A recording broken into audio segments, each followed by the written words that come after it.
A more pertinent question to ask about the word woke might be, why in such a short time has it gone from a rallying cry to a pejorative? If the word only made you think of rational, deserved causes like teaching a less whitewashed version of American history, AOC would still want to own it. But it's a joke because it makes you think of people who wake up offended and take orders from Twitter, and their oversensitivity has grown. All right, let's get into Bill Maher's latest political firestorm, because this one didn't just start a debate, it practically torched the entire Democratic playbook. Maher's never been shy about stirring things up, but this time, he didn't just criticize the left. He broke it down piece by piece. And honestly, it felt like the reality check the Democratic Party has needed for years but keeps refusing to take. Maher began with a question that sounded simple but hit deep. How did woke go from a proud label to a running joke? Just a few years ago, that word was everywhere. On protest signs, in social media bios, "Stay woke" was the movement's battle cry. Now, the very people who once shouted it the loudest are running from it like it's toxic. And Maher nailed the reason why. When people hear woke today, they don't think of justice or fairness anymore. They picture online outrage junkies scrolling Twitter at 3 a.m., waiting for the next thing to cancel. He's not wrong. The word stopped meaning awareness and started meaning outrage. It's like moral whack-a-mole. No matter how much progress happens, someone's always offended by something new. A statue, a joke, a word, a costume. As Maher put it, that constant oversensitivity has worn everyone down. Not just conservatives, but regular liberals who are sick of tiptoeing around their own allies. But Maher didn't stop at culture. Oh no, he went right for the heart of the Democratic Party. He blasted the DNC for ignoring the woke faction that's been dragging them down for years. According to him, that far-left echo chamber didn't just lose the last election, it helped lose it. Instead of pulling back, Democrats leaned in even harder, catering to the fringe. And that, Maher warned, is political suicide. You could practically feel the silence in the room when he said it, because deep down, even loyal Democrats know he's right. Hardly anyone proudly calls themselves a liberal anymore. You'll hear progressive, moderate, independent thinker, but not liberal. And Maher's point was sharp. If you're embarrassed by your own label, what does that say about your movement? You never hear anyone bragging about being a liberal. There's no liberal Bob Schmohawk as a liberal who wants to enact more liberal policies. Democrats might want to think about what that means. Because the implication is you're embarrassed by what liberalism has become, that the term is now irredeemably coupled with woke nonsense. Which is a shame, because despite their nonsense, it's still generally a better product. But what does it say about your brand if you don't want to say what you are? Republicans wear their conservatism like armor. Democrats, on the other hand, treat their beliefs like an old sweatshirt they only wear at home. That's what Maher was getting at. Confidence. Like it or not, Republicans own who they are. Democrats, meanwhile, are trapped in an identity crisis, desperate to please everyone, afraid to upset anyone, and losing sight of what they actually stand for. As Maher said, if you don't stand for something, you'll fall for anything. And right now, the DNC looks like it's flat on the pavement. Here's the real irony, he pointed out. Liberals love talking about identity politics, but the one identity they've stopped embracing is being liberal itself. So much of liberal politics nowadays is identity politics, and yet it seems we found the one thing liberals won't identify as: liberals. Think about that.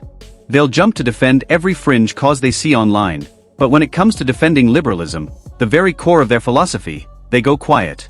Why? Because the woke crowd has twisted the movement into something it was never meant to be. Liberalism used to stand for free speech, open discussion, and individuality. Now it's been taken over by people who try to silence anyone who disagrees.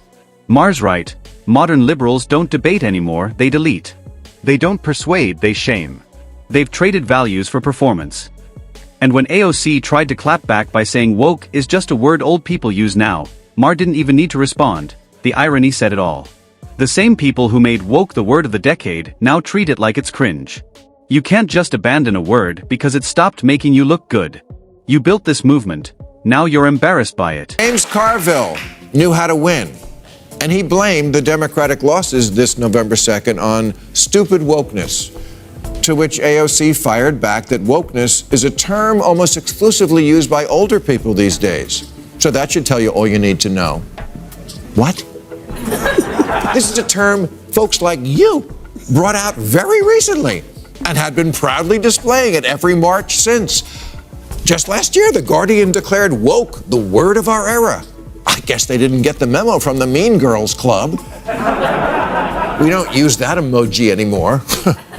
Woke, please. We say fetch now. But Maher didn't just criticize the term.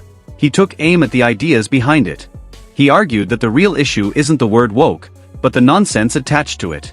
The same ideas that claim gender is only a social construct, that merit doesn't matter, and that even math is somehow oppressive. The same mindset that wants to rewrite history and erase anyone who doesn't pass today's purity tests. Great strategy, never missing an opportunity to remind voters how lame and clueless and hopelessly uncool they are, especially since those are the ones who actually vote. But okay, fine. What word would you like us to use for the plainly insane excesses of the left that are not liberalism, but something completely different? Because you can't have that word liberal from us and think it should cover things like canceling Lincoln and teaching third graders they're oppressors. That's all your new thing. And here's the kicker. Even as they run from the woke label, the same activists keep pushing the same agenda. They're not abandoning the ideology. They're just giving it a new name. New hashtags, new slogans, same recycled ideas. Changing the label doesn't change what's inside. A more pertinent question to ask about the word woke might be, why in such a short time has it gone from a rallying cry to a pejorative?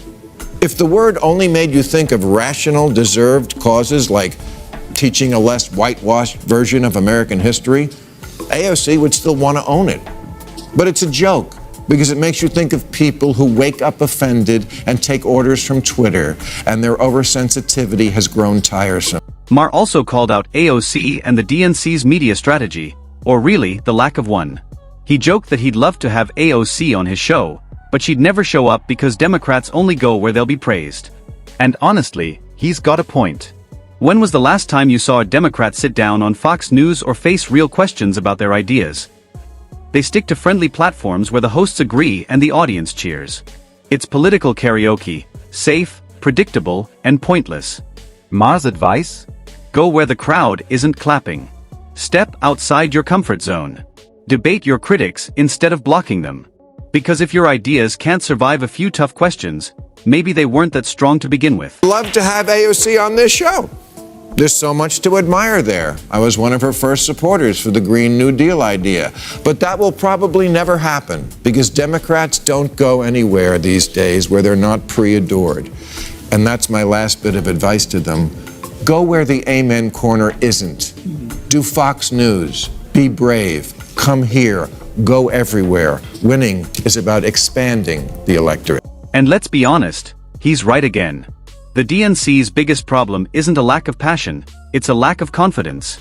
They hide behind buzzwords and press statements instead of facing hard truths about why they keep losing. Maher's frustration reflects what many moderates and independents feel.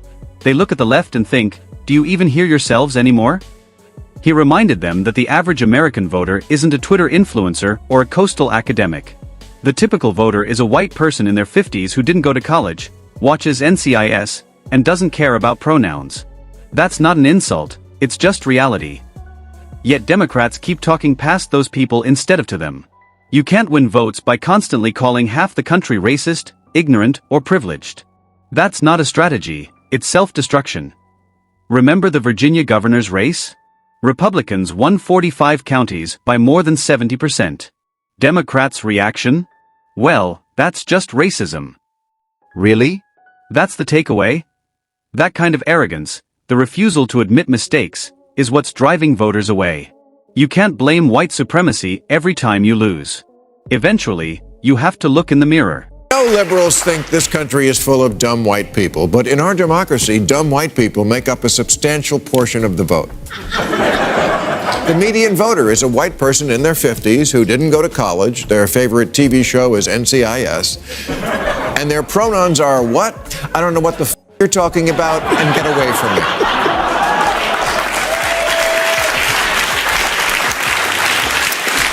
In 2008, Republicans only won 4 Virginia counties by more than 70%. This month, in the governor's election there, they did it in 45 counties. And this is what a lot of Democrats were told was the reason for that. Glenn Youngkin's win proves white ignorance is a powerful weapon. Racism still works in Virginia. It's not the messaging, folks. This country simply still loves white supremacy. Maher even joked that vote Democrat because white people suck might as well be the party's unofficial slogan. And honestly, he's not wrong. That's how their message often comes across, like trying to ask someone out by saying, "Hey, you're ugly, but go out with me anyway." It's ridiculous. You don't win hearts or elections by insulting the people you need to persuade. What I have ruled out is vote Democrat because white people suck.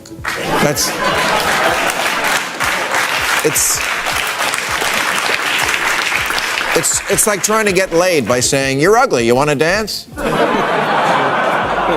You're alienating a whole lot of people, particularly whites without a college degree, which is most of them in a country that's still 70% white. I'd say do the math, but math is a form of white supremacy. That's where Maher's idea of a messaging czar came in. He joked about taking the job, then immediately said no. But truthfully, the Democrats could use someone like him. Their messaging is a mess. Kamala Harris couldn't clearly explain her platform even with a teleprompter and a week to practice. The DNC is out of touch with regular Americans because they're too busy chasing Twitter approval. What they need, as Maher said, is clarity, a message that connects with real people. Not hashtags, not slogans, not celebrity endorsements, real ideas that make life better for working families. Until they figure that out, they'll keep losing to candidates who might not be polished but sound genuine. Weeks ago, Amy Klobuchar was here, and when I suggested the Democrats need a messaging czar, she offered me the job. Well, you need a messaging czar in your party. And do you think it should be you? Amy, I'm flattered. But after careful consideration, I must decline. The hours it would take me away from home would make it very difficult on my family.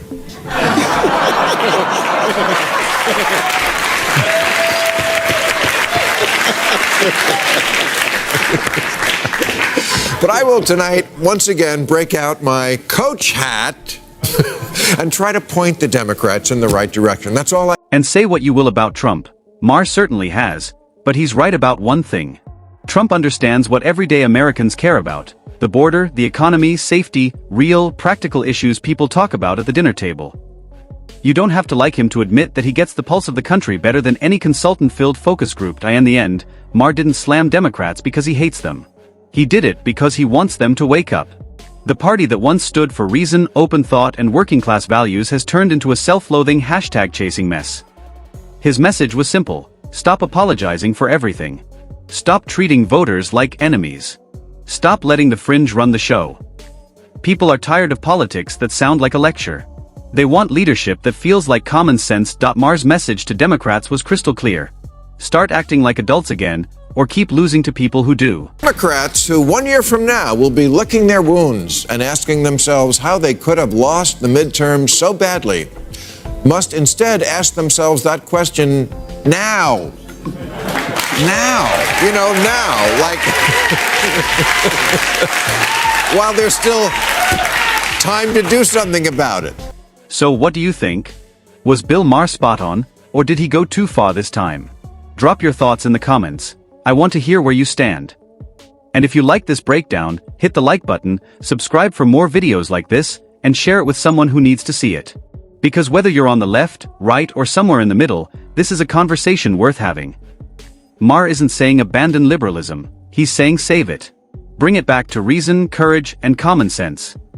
Because if Democrats don't do that soon, they won't just lose another election, they'll lose themselves. And that, folks, might just be the real wake-up call.